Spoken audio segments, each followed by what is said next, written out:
శ్రీ వెంకటేశ్వర మహాత్యం గురించి మనం సులువుగా తెలుసుకోబోతున్నాము. శ్రీ వెంకటేశ్వర మహాత్యంలో మొదటి అధ్యాయము ఈ వీడియోలో నేను చెప్పబోతున్నాను. ఆ అధ్యాయము పేరు వచ్చేసి శ్రీ శ్వేత వరహ కల్ప వృత్తాంతం. మరి ఈ వృత్తాంతం గురించి మనం కూడా తెలుసుకుందాము. మునులందరూ కూడా ఒక సమయంలో సూతక మహర్షిని ప్రశ్నిస్తున్నారు.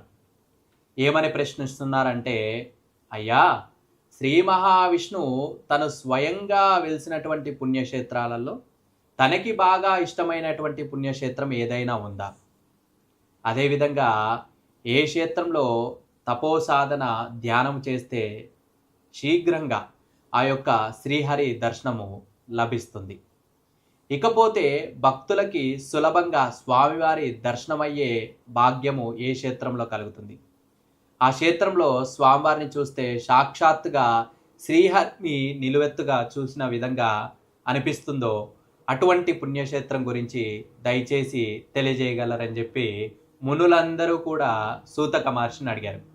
ఇక్కడ ఎవరు అడుగుతున్నారు? మునులు సూతక మహర్షిని అడుగుతున్నారు.